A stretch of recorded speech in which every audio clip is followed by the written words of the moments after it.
E aí, galerinha, tudo bem? Sou eu de novo aqui, professor Fábio Frota. Estamos comentando aqui a prova azul do Enem 2021. Tá legal? Matemática, né? Matemáticazinha na veia. E vamos fazer aqui a questão de número 142. 142. Eu costumo dizer sempre para os meus alunos, estudem probabilidade, estudem análise combinatória. Sempre cai, tá? Posso queimar a língua, né? Mas nos últimos Enems sempre tem caído aí duas questões, às vezes duas questões de cada, duas de probabilidade e duas de combinatória, né? Geralmente é uma questãozinha de combinação ou de permutação, ou apenas o PFC, que é o princípio fundamental da contagem, né? Princípio multiplicativo. E questão de probabilidade, geralmente é uma questãozinha mais básica, geralmente aplicando a lei fundamental da probabilidade, que é toda questão você vai analisar os casos favoráveis e os casos possíveis, né? A probabilidade de um evento acontecer é sempre o número de casos favoráveis sobre o número de casos possíveis. Mas às vezes a questão de probabilidade é um pouquinho mais difícil, envolve a regra do I, que é a regra da multiplicação, ou a regra do OU, que é a regra da soma, né? Ou a regra dos eventos complementares, que a soma tem que dar 100%. Então essas coisinhas a gente vai falar um pouquinho nessa questão que a gente vai fazer agora, tá? Então vamos lá. A questão diz assim: o organizador de uma competição de lançamento de dardos pretende tornar o campeonato mais competitivo.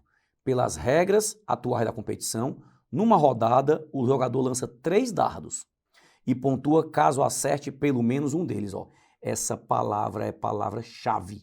Cai demais essas questões que o cara tem que calcular a probabilidade de pelo menos um acontecer. Vamos falar direitinho depois sobre isso, tá?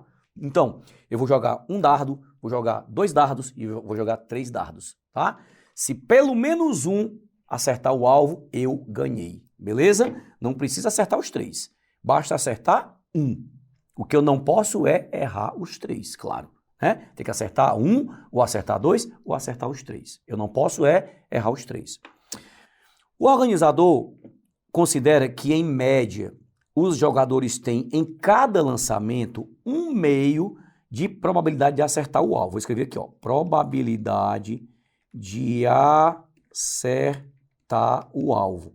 Um meio, certo? Um meio é a mesma coisa que 0,5, que é a mesma coisa que 50%. Isso quer dizer que, em média, se eu jogar 10, eu acerto 5. Se eu jogar 20, eu acerto 10, né? Em média, é uma probabilidade, tá?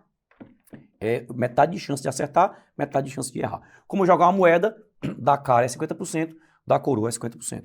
Como nascer um filho um homem ou um filho ou filha mulher, sexo masculino ou feminino, é 50% e 50%. Então, a probabilidade de um meio, tá? Só lembrando, pessoal, que quando eu falei que probabilidade é igual ao número de casos favoráveis, desculpa, sobre o número de casos possíveis, isso quer dizer o seguinte: se eu jogo uma moeda, só tem 2 casos possíveis, cara ou coroa. Se eu quero saber a probabilidade da cara, eu tenho uma chance em 2. Então, a probabilidade é 1 meio, tá certo? Já se eu jogar um dado, aquele dadozinho numerado de 1 até 6, dá o número 5, por exemplo, a chance é 1/6. Beleza? Então, porque eu tenho 6 casos possíveis, e só o 5 seria favorável para mim.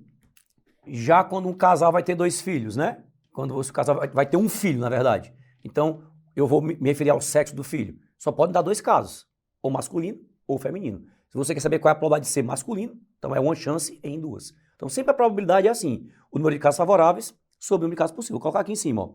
A probabilidade de um evento acontecer é sempre o número de casos favoráveis dividido pelo número de casos possíveis. Tá legal? Vamos fazer aqui uma perguntinha para vocês. Vamos dizer que um casal queira ter 2 filhos. Certo? Qual é a probabilidade de serem os 2 meninos? Aí você pensa assim, ó, 2 filhos podem ser o primeiro menino e o segundo menino, os 2 homens, o primeiro menino e o segundo menina, o primeiro menina e o segundo menino, e, o quarto caso, os 2 meninas. Então, todas essas 4 situações têm a mesma chance de acontecer. Mas eu quero que sejam os 2 meninos. Então, eu tenho uma chance em 4. Então, a probabilidade é 1/4, 1 para 4. Então, sempre eu boto em cima o número de casos que me interessam e embaixo o total de casos que existem. Então, isso é probabilidade. Tá legal?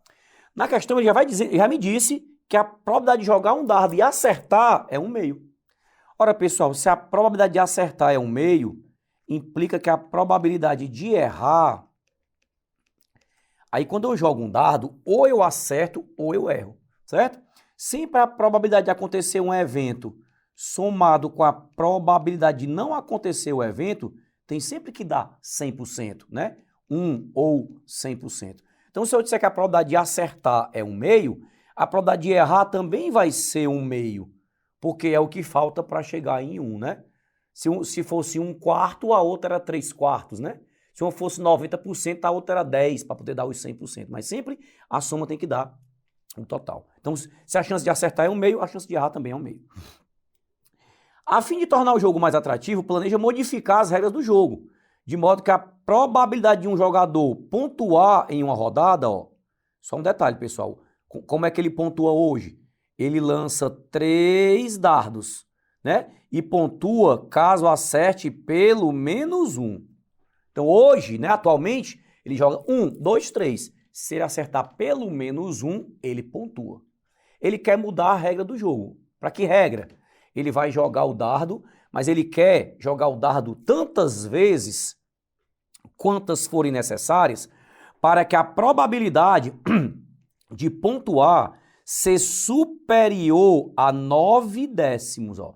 Eu quero que a probabilidade de pontuar seja superior, ou seja, seja maior do que 9 décimos. Tá legal?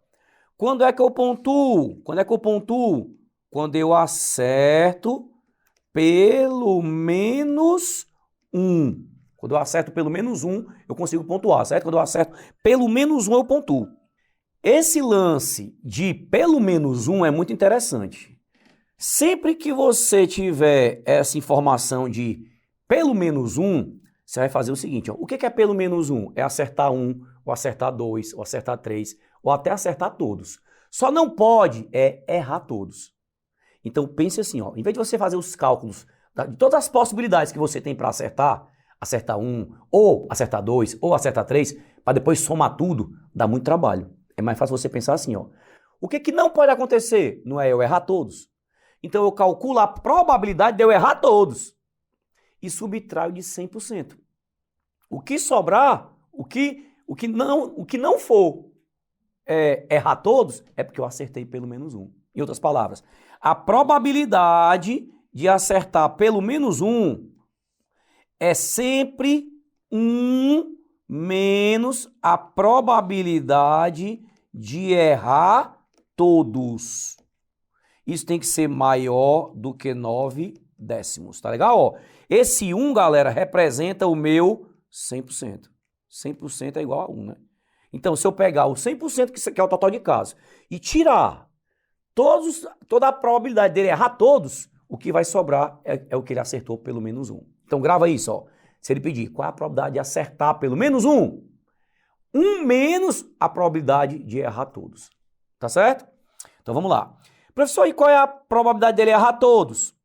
É ele errar o primeiro, que é 1/2, e vezes, ó, errar o segundo, que é 1/2, e errar o terceiro, que é 1/2, né, ó? E assim por diante. Vou botar umas reticênciazinhas aqui, ó, né? Porque eu não sei quantas ele vai errar. Ele não disse quantos casos eram, tá certo? A pergunta é essa, ó. Com base nos valores considerados pelo organizador da competição, a quantidade mínima de dardos que ele deve ser disponibilizado para o jogo ser mais atrativo. Então, eu quero saber quantos dardos eu tenho que jogar para que a probabilidade de acertar pelo menos 1 seja maior do que 9 décimos, tá legal? Então, a minha continha, galera, ó, vai ficar assim, ó.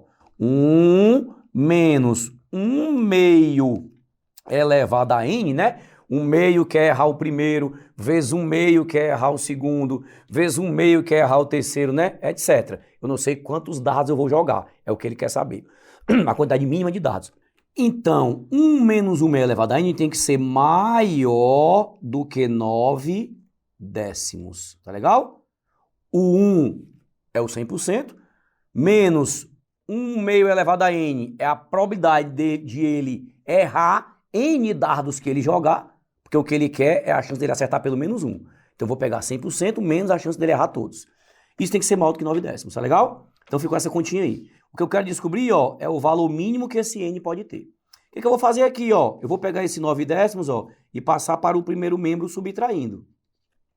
E vou pegar esse menos 1 meio elevado a n, ó, passar para o segundo membro. Vai passar positivo, ó. Vai passar 1 meio elevado a n. 1 menos 9 décimos, ó, o MMC é 10, né? 10 vezes 1 dá 10. 10 vezes 1 dá 10.